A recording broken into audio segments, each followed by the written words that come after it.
Happy morning students. Last class நம்ம என்ன பார்த்தோம் அப்படின்னா laws of Indian citizenship அதில் 3 points பார்த்தோம். renunciation, termination, deprivations இது மூணு பார்த்தோம்.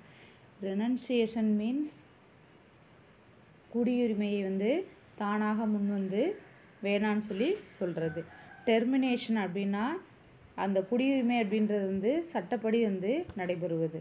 deprivations அப்படின்னு சொல்லும்போது கட்டாயமாக அதாவது குடியுரிமை மறுக்கப்படுது. கட்டாயமாக கம்பல்சரி டெர்மினேஷன் அப்படின்னு சொல்லியிருக்காங்க. The nationality and citizenship. Nationality is the states of belonging a particular nation by origin, birth. Basically it's an ethnic and racial concept. அதாவது பூர்வீகம், நம்மளுடைய பிறப்பு, இனம், மொழி, மதம் இதெல்லாம் வச்சு அடிப்படையில் ஒரு குறிப்பிட்ட நாட்டினர் இயல்பாக பெறக்கூடிய நிலை அப்படின்றது பார்த்திங்க அப்படின்னா நேஷ்னாலிட்டி அதாவது நாட்டுரிமை எனப்படும் அப்படின்னு சொல்கிறாங்க. Citizenship is granted to an individual by the government of a country when he or she complies with the legal formalities. Citizenship can be change. ஒருவர் தனது நாட்டுரிமையை மாற்ற முடியாது. ஆனால் அது என்ன, ஒரு நாட்டினுடைய அரசாங்கத்தின் தனி ஒருவருக்கு வழங்கப்படுவது குடியுரிமை. ஒரு தனி மனிதனுக்கு ஒரு நாட்டில் வசிக்கிறான் அப்படின்னா அந்த தனி மனிதனுக்கு கொடுக்கப்படுவது குடியுரிமை. இது என்ன, ஒருவர் தன்னுடைய அந்த நேஷ்னாலிட்டி அப்படின்றத யாருனாலே என்ன செய்ய முடியாது, மாற்ற முடியாது.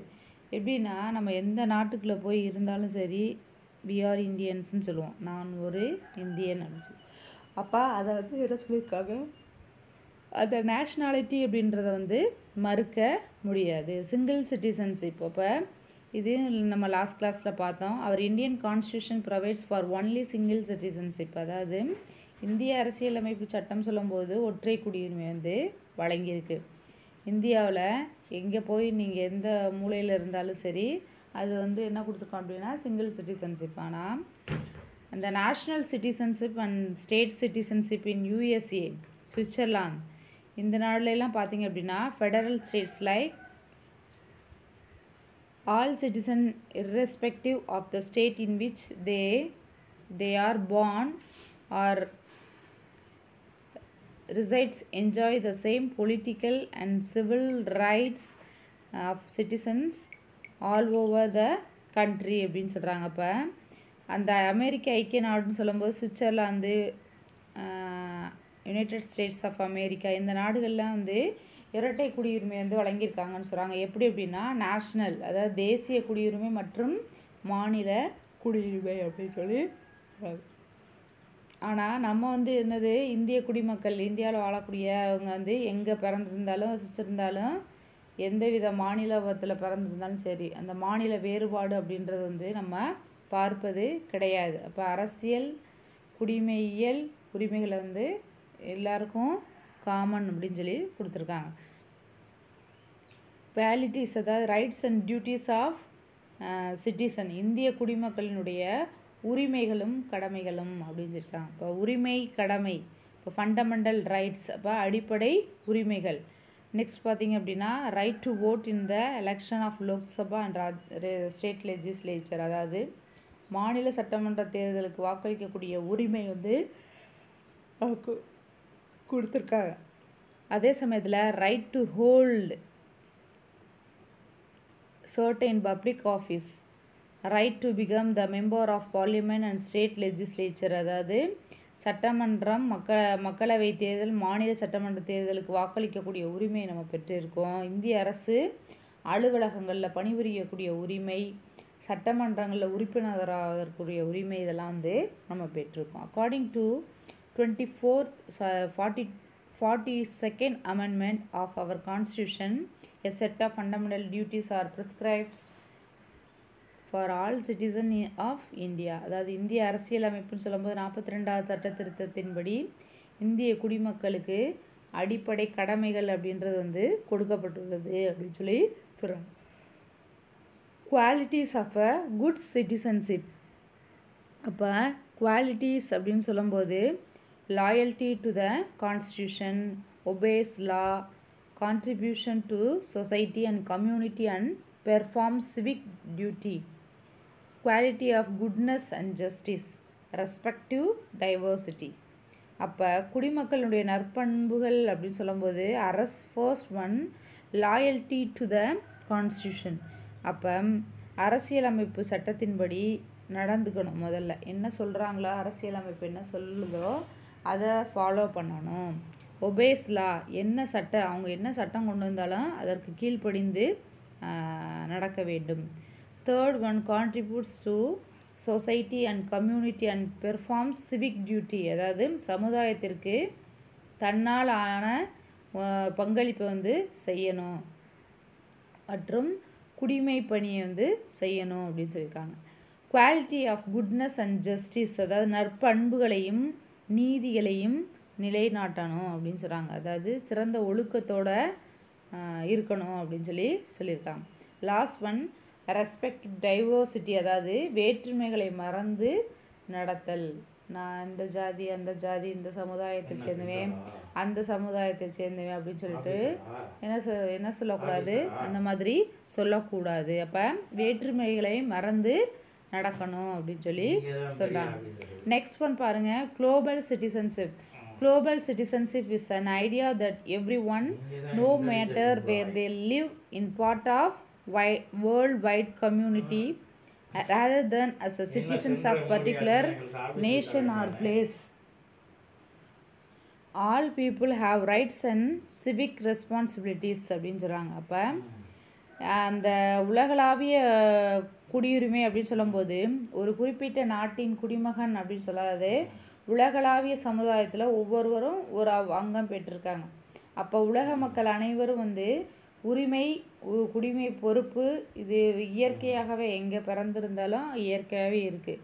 அப்போ இவங்க நியூ சொசைட்டி, புதிய சமுதாயத்தை உருவாக்குவதில் இன்றைய இளைஞர்கள் அப்படின்னு சொல்லும்போது, யூத் அப்படின்னு சொல்லும்போது அதிக பங்களிப்பையும் ஈடுபாட்டையும் உலகளாவிய குடியுரிமையினுடைய அடிப்படை அப்படின்னு சொல்கிறாங்க. Young people to access and participate in the shopping modern society அப்படின்னு சொல்கிறாங்க.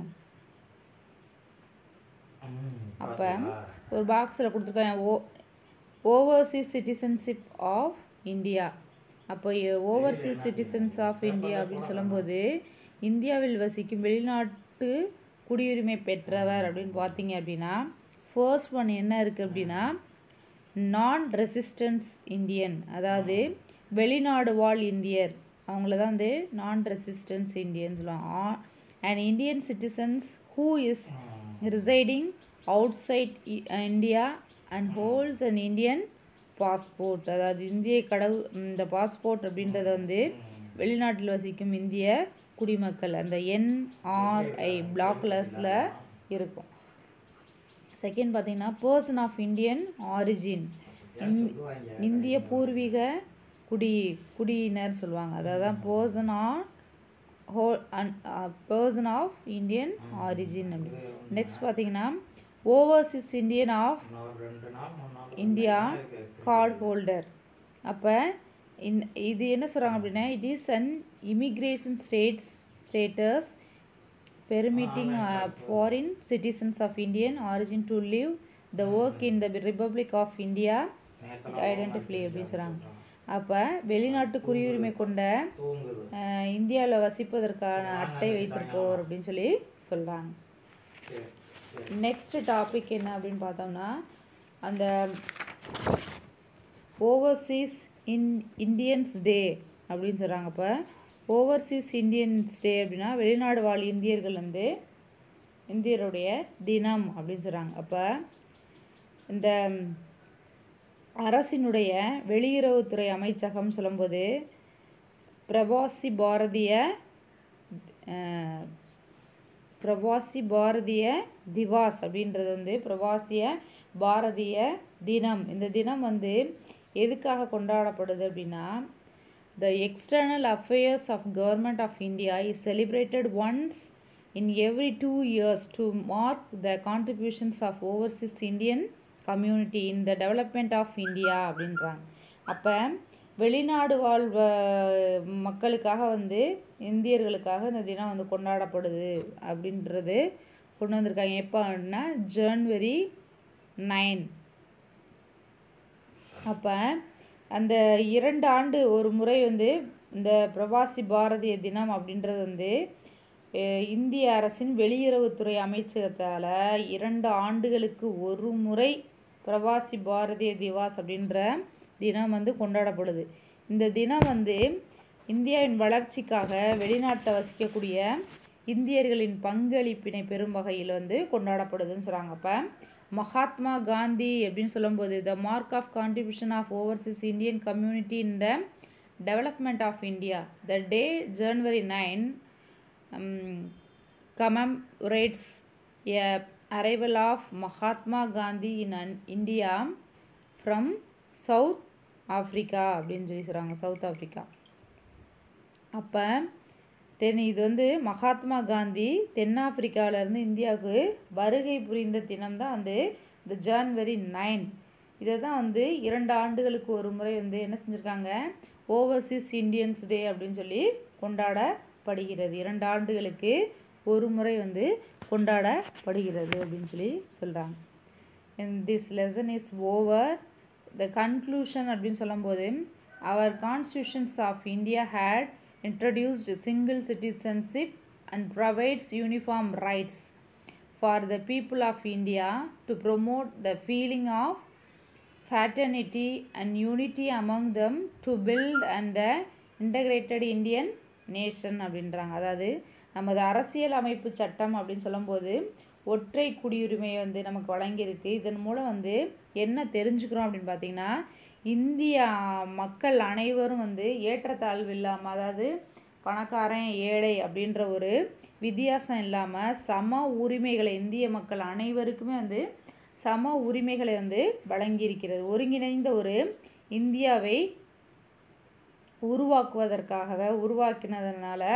உருவாக்கும் பொருட்டு இந்திய மக்களிடையே வந்து என்னது ஒற்றுமை, யூனிட்டி, அந்த அப்புறம் பார்த்திங்கன்னா ஃபர்டர்னிட்டி, அதாவது சகோதரத்துவத்தையும் ஒற்றுமையும் நமது அரசியலமைப்பு ஊக்குவிக்கிறது அப்படின்னு சொல்லி சொல்கிறாங்க. அப்போ ரீகேப் அப்படின்னு சொல்லும்போது இதில் என்னெல்லாம் தெரிஞ்சுக்கிட்டோம் அப்படின்னு பார்த்தீங்க அப்படின்னா, citizen is a person of a country who is entitled to enjoy all the legal rights and privileges granted by the state. ஒரு அரசால் அங்கீகரிக்கப்பட்ட சட்ட உரிமை, சலுகை அனுபவிக்கிற எல்லாமே வந்து அரசாங்கத்தால் கொடுக்கக்கூடிய சலுகைகளாக இருக்கட்டும், நலத்திட்டங்களாக இருக்கட்டும், உரிமைகளாக இருக்கட்டும், அதை அனுபவிக்கக்கூடிய ஒரு மனிதனுக்கு வந்து சிட்டிசன் அப்படின்னு சொல்லியிருக்காங்க. Part seconds of a constitution of India articles 5 to 11 deals with the citizens of India அப்படின்னு சொல்கிறாங்க. இப்போ இந்த பார்ட் இது பகுதி இந்தியன் கான்ஸ்டியூஷனில் பார்ட் 2 5 முதல் 11 வரையிலான விதிகள் அப்படின்னு சொல்லும்போது எதை பற்றி சொல்லியிருக்காங்க அப்படின்னு பார்த்தீங்கன்னா, deals with the citizenship of India, இந்திய குடியுரிமை பற்றி வந்து குறிப்பிடுது அப்படின்னு சொல்கிறாங்க. தேர்ட் பார்த்தீங்க அப்படின்னா, Indian citizenship act in 1955 provides for the acquisition and terminations of Indian citizenship அப்படின்னு சொல்லி சொல்கிறாங்க. இப்போ நம்ம இந்திய குடியுரிமை சட்டம் அப்படின்னு சொல்லும்போது 1955ஆம் ஆண்டு இந்திய குடியுரிமை சட்டமும் ஒருவர் வந்து இந்திய குடியுரிமை பெறுவதையும் நீக்குவதையும் பற்றி குறிப்பிடுதுன்னு சொல்கிறாங்க. நம்ம படித்தோம் இல்லையா 3 டிவிஷன்ஸு, என்னென்ன பார்த்தோம் அதில் 3 டிவிஷன்ஸ்னு சொல்லும்போது அந்த ரெனன்சியேஷன், டெர்மினேஷன், டிப்ரிவியேஷன் பார்த்தோம் இல்லையா, அதை தான் வந்து இங்கே மென்ஷன் பண்ணியிருக்காங்க. அப்போ இந்த மூணுமே வந்து குடியுரிமை சட்டம், ஒருவர் வந்து இந்தியாவில் பிறந்த ஒருவர் வந்து குடியுரிமை பெறுவதையும் ப்ளஸ் நீக்குவதையும் வந்து இந்த சட்டம் வந்து என்ன சொல்லுது, இயற்றப்பட்ட 1955 இயற்றப்பட்ட சட்டம் வந்து குறிப்பிடுது அப்படின்னு சொல்லி சொல்கிறாங்க. The last one, our Indian constitution provides for single citizenship, அதாவது இது நமக்கு தெரியும். இந்தியா வந்து என்ன செஞ்சுருக்கு, ஒற்றை குடியுரிமை வந்து நமக்கு அளிக்கப்பட்டுள்ளது. இதே சமயத்தில் இரட்டை குடியுரிமை அப்படின்னு சொல்லும்போது எந்த நாடுகளில், யூஎஸ்ஏ அண்ட் சுவிட்சர்லாந்து. அப்போ அங்கே நம்ம வந்து India is a single citizenship சொல்கிறோம். அங்கே வந்து என்னது, அந்த double citizen, dual citizenship, national and state, இது ரெண்டுக்குமே வந்து என்ன செஞ்சுருக்காங்க அப்படின்னா அவங்க உரிமை வந்து கொடுத்துருக்காங்க. National citizenship and the state citizenship, இது ரெண்டுமே என்ன இருக்குது அப்படின்னு பார்த்தீங்கன்னா யூஎஸ்ஏலையும் சுவிட்சர்லாந்துலேயும் இருக்குது. நம்ம வந்து அதை என்ன செய்கிறதில்ல, ஃபாலோ பண்ணுறது கிடையாது. இப்போ திஸ் லெசன் இஸ் ஓவர். இதுலேருந்து கொஸ்டின்ஸ் அப்படின்னு சொல்லி கேட்கலாம் அப்படின்னா, which of the following is not the conditions of becoming a citizens of India? Who is called the first citizens of India கேட்கலாம்.